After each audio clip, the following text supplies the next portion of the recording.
So hello and welcome back to Goo Monday's Coins and Banknote, and today we have a letter from the United States and we have some old stamps. So these are various birds. I've never seen these before, and these would, oh no, cardinal, I love this bird. This one is such a beautiful red bird. Look it up on the internet, you will not be disappointed. So that's very interesting. An interesting thing about United States stamps is that this one has no value on it. So if you buy it now and keep it for 2 years and the value of the price of stamps goes up, you can still use this. You don't have to pay extra. And it says forever, so you can use it forever. Well, as long as United States still exists.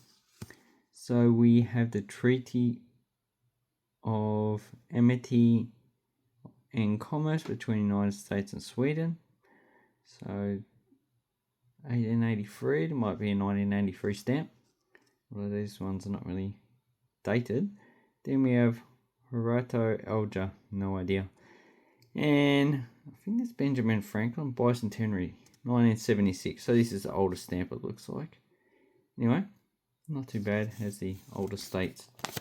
So I think this should be a mixed lot of various coins with, I think there might be a South-Vietnamese. Here we go. They stuck this together. So you have to rip the whole thing open. And it's got pictures of sovereigns on it. So obviously they use the catalogue, which a lot of sellers do. They get old catalogues and rip them open, but I like catalogues. It's actually quite nice. Okay, so this one's a U9. Oh. So we've got an Italian. Is that an Italian? 500 lira. Oh no, San Marino. 1974 with the three towers. So that's the three peaks of San Marino. Quite nice. There's security rated. Anyway, so that's the first one. And it looks like we have crown. Looks like a double florin, that one. 1887. Florin. Probably another florin. Or we have some half shilling. Half sovereign, one sovereign. Probably 2 and 5 sovereign. Look a bit big. There's other ones. So St. George slaying the dragon. So anyway, if you've got any catalogues you don't need, they'll be really great. Okay, so the first coin we have is from Slovakia during the Second World War. This is the most common coin you're going to get from Slovakia because it's minted from 1940 to 1945. 5 grams of copper and nickel, 22 millimeters. I'm not too sure why the Germans allowed them to mint a copper nickel coin all the way through the war when the metal was needed elsewhere. Okay, but this one is the highest minted coin, 1941, with 11.65 million. And it was minted in Kremnica in Slovakia. And it's, these ones sell for about $10. Yeah, not a bad coin. Okay, the next one we have is from South Vietnam, 1968. Got quite a few of these. You need to be careful with these ones because the side is steel and they rust. So this is just the general issue, just says the National Bank of Vietnam, and 14.5 million of these were minted. Because Vietnam or South Vietnam issued very few coins, I can remember the mintage figures of these. North Vietnam and current Vietnam didn't issue mintage figures, so there's no point. So we have a guy in a wheat field harvesting, not wheat, rice. And just the denomination. So these are about $5 to $10 now. Okay, then we have an Egyptian coin. So, and this is from 1980 or 1400. And it is a 10 kush or 10 piastres. And on this side it just says the Arab Republic of Egypt, denomination and the date. On the other side we have a commemorative coin. So we have the pyramids in the background. Looks like we have a mosque with a minaret on the right. Tractor, 2 birds symbolising peace, and it's FAO issue for woman being educated. So she's reading a book. And this has a mintage of 1 million. So I find it hard to get these coins with a low mintage like that. So they cost probably about $20 in this condition, uncirculated. And because I don't have this one, I'm going to keep this. Most of the other coins you're going to see are probably going to be resold. Okay, so the next coin we have is a Cambodian coin from 1959, a 20 cent. And this is just a large aluminium coin because Cambodia hasn't issued that many coins. And these were demonetized in 1975 when Cambodia got rid of currency under the Khmer Rouge. So it says Royaume du Cambodia, so Kingdom of Cambodia. And the 1953 ones have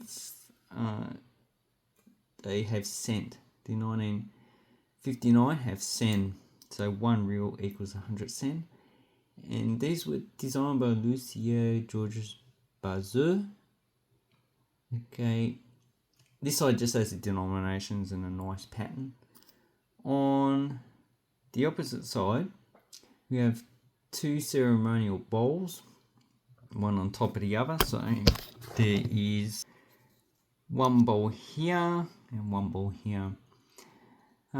We have Om up there, and we have a book. So this is probably the Constitution of Cambodia. So that's, or maybe it's just part of the bowl, but it looks a bit weird on top of it. Anyway, around it, we just have the name Kingdom of Cambodia in Cambodian, and also the date in, I think that's a Buddhist date down there. So the date is around here. And that should be the monarch's name.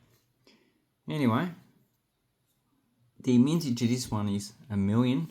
And it looks like the majority of them are probably not issued for circulation. The only ones I find for sale are uncirculated.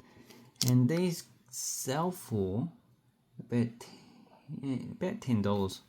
That's what I've sold them for in the past.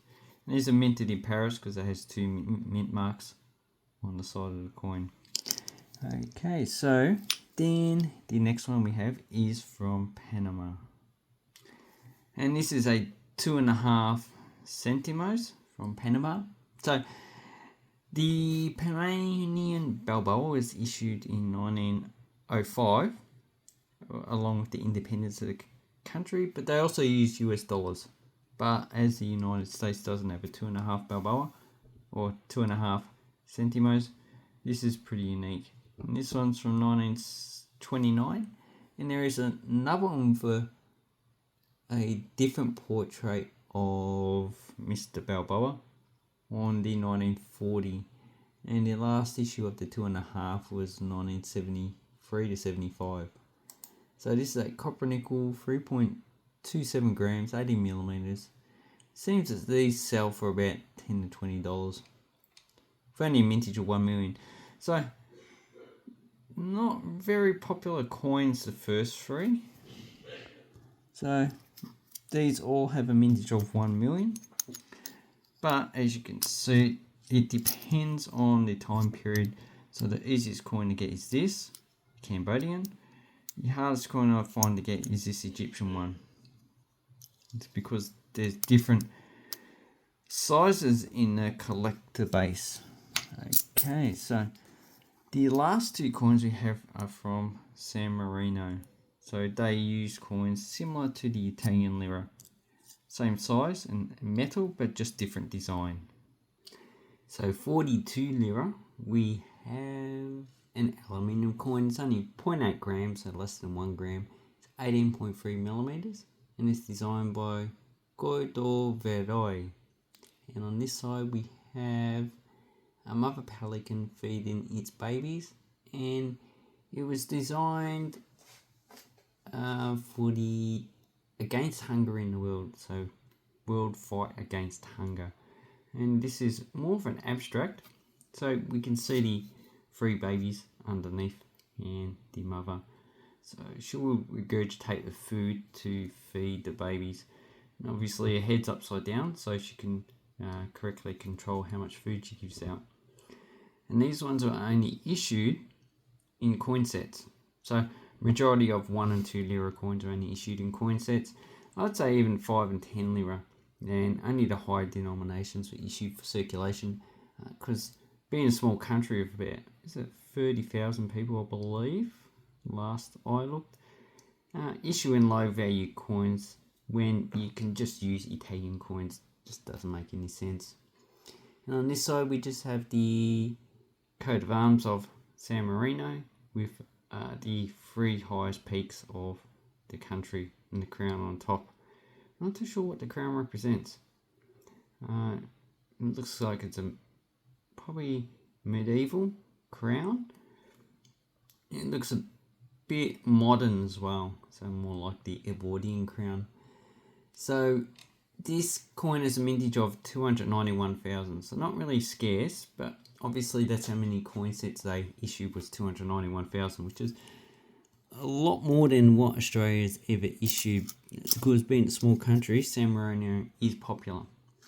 Okay, the last coin we have is a 500 lira, and this coin was minted in 1974.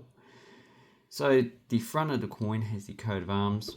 So this is more a simplified coat of arms with the 3 peaks again. And we have security reading, and it's inscribed with Republic Relinque Vos Liberos, and it has a silver content of 14.61 Australian dollars. It's 83.5% silver, and it's 11 grams all up, and its diameter is 29 millimeters. So these ones are also only issued in coin sets, and as you can see, the Italian 500 lira coin and banknote would have circulated along with it, but I'd say in the 70s all these silver coins would have been withdrawn from circulation, and they would only use the banknote until 1982 when Italy reissued their banknote. So this side has pigeons. Well, they look horrible. They look like evil pigeons being deformed somehow. Maybe fighting and inbreeding with each other over and over again, being deformed. This is from the first Animal series. It's quite a nice coin. I like it. Now, I don't have one, and so I'm going to keep it. The designers and engravers was Luciano Minguzzi and Guerrero Monassi. So both Italian designers, and they probably designed a lot of other coins as well. Okay, the 2 doves in the nest symbolise the ancient principle of the Republican family. Jealousy of its privacy, intent on creating and preserving the warmth that is a guarantee of life and continuity. And it was minted in Rome. So that's basically, what I got. Now what I paid for this. So, basically probably about $40, but this coin itself is worth about 20 to 40. These ones 10, probably 10, probably 10, 5 to 10. This one about 20. So yeah, these 2 coins make up the value of it. But if you're gonna buy and sell coins, you need to pick the price you're gonna buy it for, because you can sell it for anything, but you need to make up for the purchasing power. Anyway, thank you very much. I hope this helps you with your coin collecting, and let me know. Thank you and goodbye.